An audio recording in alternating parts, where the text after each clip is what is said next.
Hello viewers, আসসালামু আলাইকুম। আজকে আমরা তৈরি করব খুব সহজ উপায়ে দুধ চিতই পিঠা। তো চলুন রেসিপি ভিডিওটি শুরু করা যাক।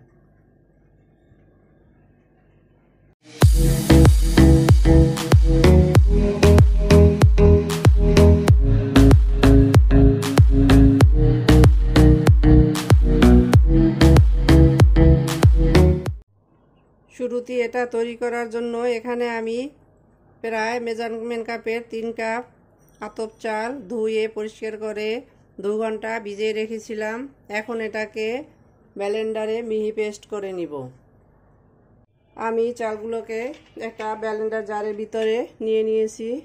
এখন আমি এর ভিতরে দিয়ে দিচ্ছি রান্না করা ভাত হাফ কাপ পরিমাণের।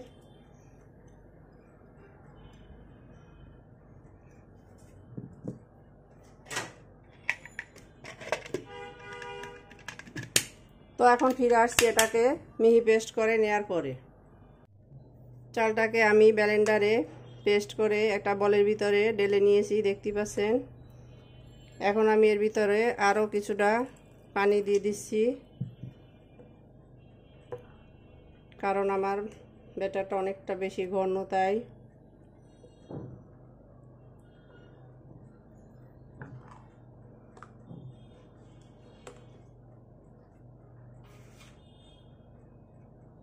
দিয়ে দিচ্ছি স্বাদ মতো লবণ।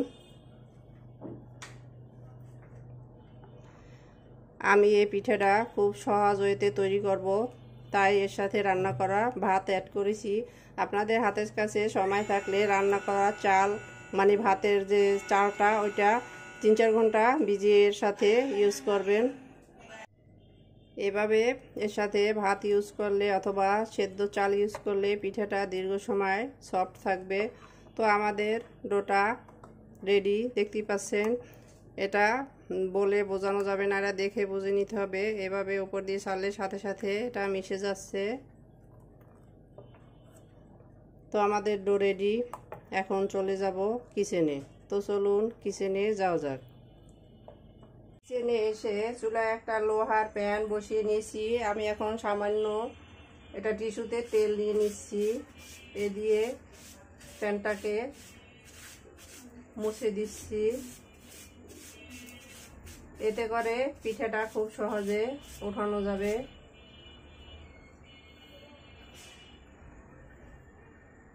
আমার প্যানটা গরম হয়ে আসছে। এখন আমি এর ভিতরে দিয়ে দিচ্ছি পিঠার ডো।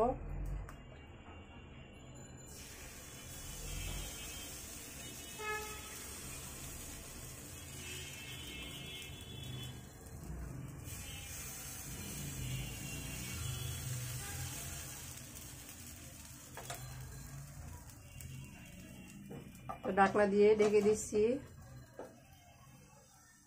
অপেক্ষা করব 3 মিনিটের জন্য। ফিরে এলাম 3 মিনিট পরে, ঢাকনাটা তুলে নিচ্ছি।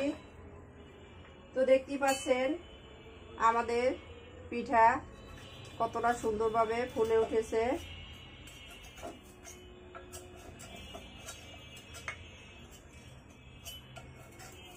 আমি চারদিক থেকে হালকা করে দিচ্ছি।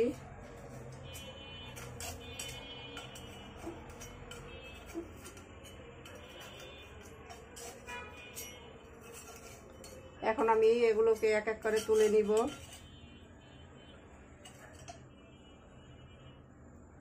তো আমি কাছ থেকে দেখিয়ে দিচ্ছি কতটা সুন্দরভাবে ফুলকো হয়েছে।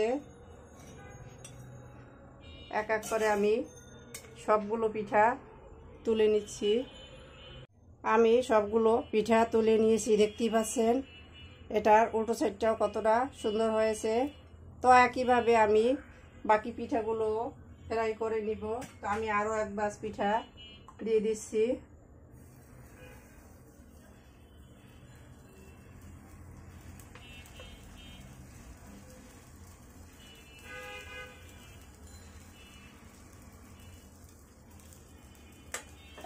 ঢাকনা দিয়ে দিচ্ছি।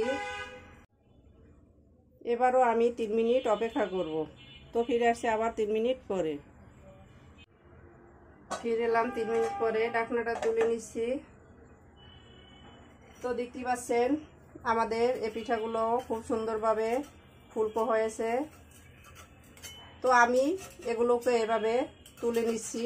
তো ফিরে আসছি সবগুলো পিঠা একইভাবে ফ্রাই করার পরে।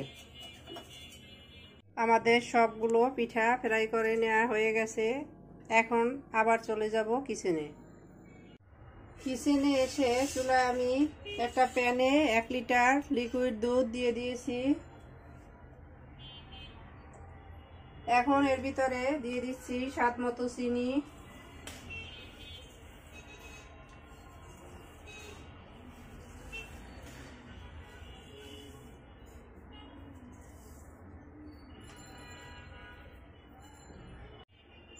দিয়ে দিচ্ছি 2টা এলাচ, 2 টুকরা দারচিনি।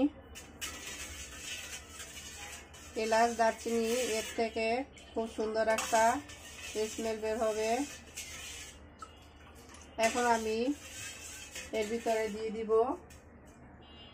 নারকেল কোরানো। এখানে প্রায় 1/2 কাপের মতো নারকেল কোরানো আছে, এটা দিয়ে দিচ্ছি।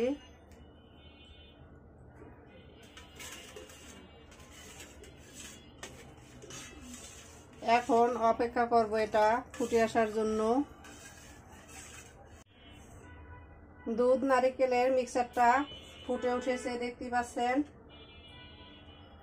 এখন আমি এর ভিতরে দিয়ে দিব 1 চিমটি লবণ। এটা কেউ চাইলে নাও দিতে পারেন, আমি এটা স্বাদের ব্যালেন্সের জন্য দিয়ে দিয়েছি। অনেকেই মিষ্টি খাবারে লবণ দেয় না, আমিও অনেক সময় দেই না, কিন্তু এই পিঠাটার ভিতরে নারকেল দিয়েছি, এর ভিতর সামান্য দিলে ভালো লাগবে, তাই 1 চিমটি দিয়ে দিয়েছি।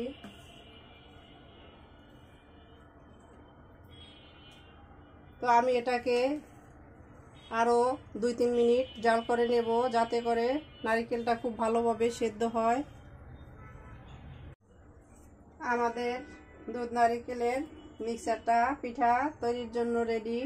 তো এখন আমি এর ভিতরে পিঠাগুলো দিয়ে দেবো। চুলাটা বন্ধ করে দিচ্ছি।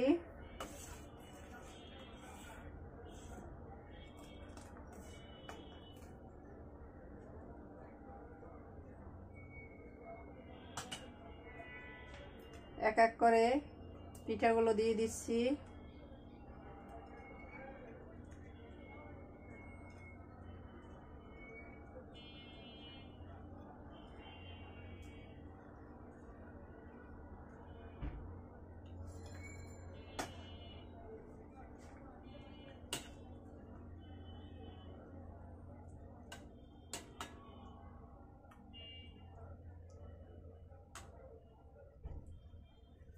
তো আমি সবগুলো পিঠা দিয়ে দিলাম। এখন আমি এটাতে ঢাকনা দিয়ে দিচ্ছি 2 ঘন্টার জন্য। তো ফিরে আসছি 2 ঘন্টা পরে। ফিরে এলাম 2 ঘন্টা পরে, ঢাকনাটা তুলে নিচ্ছি। তো দেখতে পাচ্ছেন আমাদের পিঠাটা রসটাকে কতটা সুপ করে নিয়েছে। এগুলো ফুলে অনেকটা বড় হয়ে গেছে। আমি একটা পিঠা তুলে কেটে দেখিয়ে দিচ্ছি। দেখতেই পাচ্ছেন কতটা সফট হয়েছে। আমি এখন এগুলোকে একটা সার্ভিং প্লেটে তুলে সার্ভ করে নিব। তো চলুন সার্ভ করে নেওয়া যাক। সার্ভ করে নিলাম আমরা আমাদের দুধ চিতই পিঠা। দেখতেই পাচ্ছেন কতটা অসাধারণ হয়েছে। আমাদের রেসিপি ভিডিওটি ফলো করে আপনারাও তৈরি করে দেখবেন। কমেন্ট সেকশনে জানিয়ে দিবেন কেমন হয়েছিল আমাদের রেসিপি ভিডিওটি। লাইক, কমেন্ট, শেয়ার, সাবস্ক্রাইব করে আমাদের পাশে থাকবেন। আল্লাহ হাফেজ।